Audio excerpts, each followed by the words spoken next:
എന്നെ കണ്ടിട്ട് ഒരു ഗുണ്ടയുടെ ലുക്കൊന്നുമില്ലല്ലോടാ. പക്ഷേ സാറിനെ കണ്ട ശരിക്കൊരു ഭീകരനായ ഗുണ്ടയുടെ ലുക്കുണ്ട്.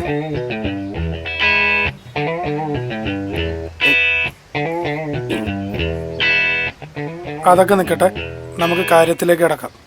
ഞാൻ കുറേ ചോദ്യങ്ങൾ ചോദിക്കും, അതിന് കൃത്യമായി മറുപടി വരണം. തെറ്റിക്കും അങ്ങനെ ചെയ്താ. തെറ്റിക്കില്ല സാർ, ഞാൻ തെറ്റുത്തരം പറയില്ല. തെറ്റിച്ചില്ലെങ്കിൽ നിനക്ക് കൊള്ളാം. 1000 പേരാ ക്യൂവില്. എന്നാ നമുക്ക് തുടങ്ങാം. ആദ്യത്തെ ചോദ്യം, ഒരു ഗുണ്ടയ്ക്ക് വേണ്ട ഗുണങ്ങൾ എന്തെല്ലാം? He must be clever. മലയാളത്തിൽ പറയടാ. അതായത് നല്ല ബുദ്ധി വേണം. സാഹചര്യങ്ങൾക്കനുസരിച്ച് പെരുമാറാൻ പറ്റണം. അതായത് എന്തും എപ്പോഴും സംഭവിക്കാം. പിന്നെ അയാൾക്ക് നല്ല ശക്തി വേണം, അടി കൊടുക്കാനും അടി വാങ്ങാനും. പിന്നെ പിന്നെ പിന്നെ സാറിനെ പോലെ കണ്ടാൽ ഒരു ഭീകരതയൊക്കെ വേണം. സാർ, ഉത്തരം ശരിയാണോ? വളരെ വളരെ ശരിയാണ്.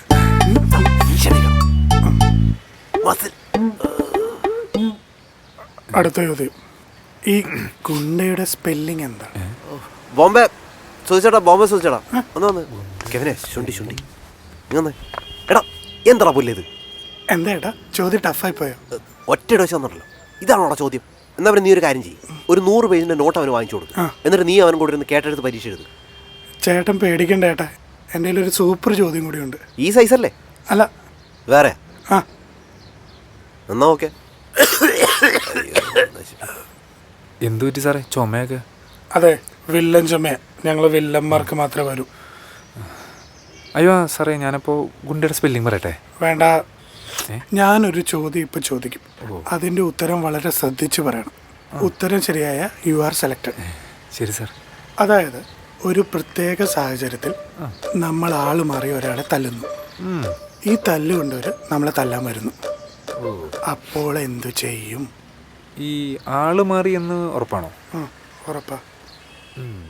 അപ്പോൾ വേറൊന്നും ചെയ്യാനില്ല. ശരിക്കും കൊടുക്കേണ്ടടുത്ത് പോയി തല്ല് കൊടുത്തിട്ട് അതിന്റെ പേയ്മെന്റ് മേടിക്കുക. എന്നിട്ട് ആ പേയ്മെന്റ് എടുത്തിട്ട് ഈ മാറിപ്പോയ ആൾക്കൊണ്ട് കൊടുക്കുക. അങ്ങനെ അത് കോംപ്രമൈസ് ആക്കുക. അങ്ങനെ ചെയ്താ പോരെ? ശരിയാണല്ലോ. വെറുതെ ആ പുള്ളിയുടെ വണ്ടി കൊണ്ടുപോയി പണയം വെച്ചു. ആരുടെ വണ്ടി സാറേ? അത് വേറെ കേസ്. അത് പോട്ടെ, നീ ആള് കൊള്ളാലോ. You are selected. Thank you sir. D ചേട്ടാ, ഇവനാള് കൊള്ളാലോ. ഇവനെ ഞാൻ എന്റെ ഗ്രൂപ്പിൽ എടുത്തിരിക്കുന്നു. ഓ, കൺഗ്രാലേഷൻസ്. Thank you sir. മതിയല്ലോ, ഇനി എന്താ വേണ്ട? ഇപ്പോൾ അവനൊന്നും നോക്കണം, ട്രെയിനിങ് തുടങ്ങാം. കെവനെ നമുക്ക് പിന്നെ കാണാം. കെവൻ്റെ കംപ്ലീറ്റ് കാര്യങ്ങളും ബോംബെ സുചേട്ടൻ നോക്കിക്കോളാം. സുചേട്ടാ, ഞാൻ പോണു. നോക്കിക്കോട്ടോ, നന്നായിട്ട് നോക്കണം. പിന്നെ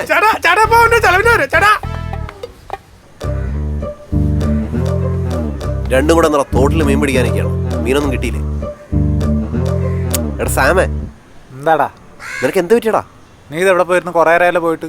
ആദ്യം ഞാൻ ചോദിച്ചതിന് ഉത്തരം പറ. നിനക്ക് എന്താണ് അറിയേണ്ടത്? ഇവിടെ നീ എന്തിനാ ചൂടാവുന്നത്? രണ്ടുപേരും കണ്ടപ്പോൾ ഒരു വിശേഷം ചോദിച്ചല്ലേ. ഞാനകത്ത് പോവാണ്. കുഴമ്പ് തേച്ചൊന്ന് കുളിക്കണം. സഹായത്തിന് വന്ന ചേച്ചിയെ കൊണ്ട് ഇച്ചിരി വെള്ളം ചൂടായിക്കട്ടെ.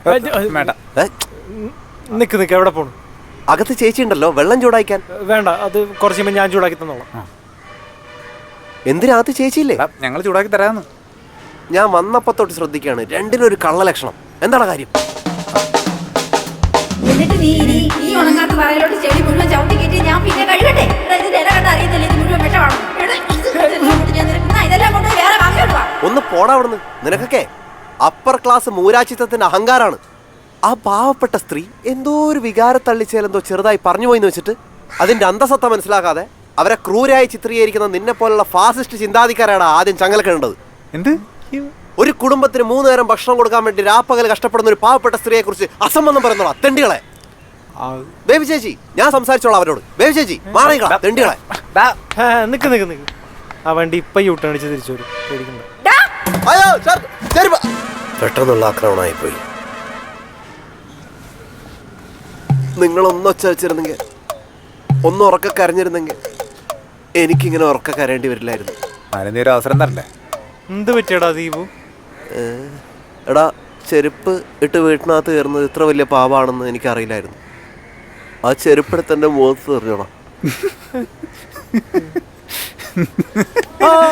Leg press.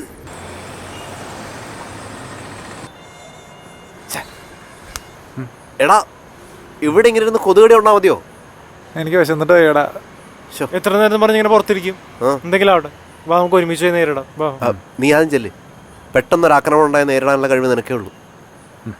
വെറുതെ വേണ്ടാത്തതിരുന്ന് ആളെ കൊല്ലാൻ നോക്കല്ലടാ. വാ വാ. ആ ചെരുപ്പ് ഊരിടാൻ മറക്കല്ലേടാ. ചെരുപ്പ് ഞാൻ ഇനി ഇടുന്നേ ഇല്ല. ഇപ്പൊ ചാടി വീഴുമെന്തോ.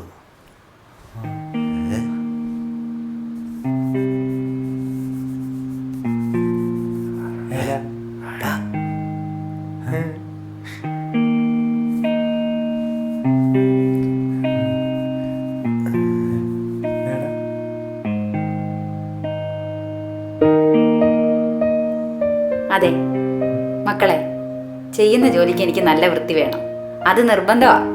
പിന്നെ ഞാൻ ജോലി ചെയ്തുകൊണ്ടിരിക്കുമ്പോൾ അതിൻ്റെ ഇടയിൽ കയറി ആരും ശല്യപ്പെടുത്താനും വരരുത്. അപ്പോൾ എനിക്ക് ഭയങ്കര ദേഷ്യം വരും. പണ്ട് നേഴ്സറി സ്കൂളിൽ കുഞ്ഞു പിള്ളേരെ പഠിപ്പിക്കാൻ പോയിട്ടുണ്ട്. അതിന്റെ ചില പ്രശ്നങ്ങളും ഉണ്ടേ.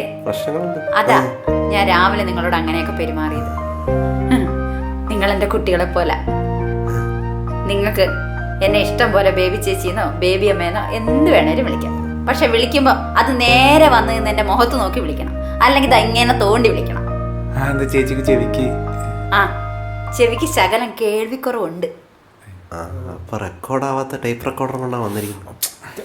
അതെ, പക്ഷെ ചുണ്ട് നോക്കിയ പറഞ്ഞ എന്താന്ന് എനിക്ക് മനസ്സിലാവും. അയ്യോ മോനിപ്പോ എന്താ പറഞ്ഞെന്ന് എനിക്ക് മനസ്സിലായി. അയ്യോ ചേച്ചി, ഞാനൊരു തമാശ പറഞ്ഞാണ്. ഒരു കുടുംബം മുഴുവൻ എന്നെ ആശ്രയിച്ച ജീവിക്കുന്നത്.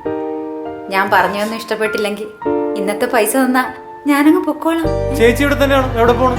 വേണം, ഞങ്ങൾക്ക് വിശക്കണം. വാ. ഞങ്ങൾക്ക് ചേച്ചിയെ ഭയങ്കര ഇഷ്ടപ്പെട്ടു.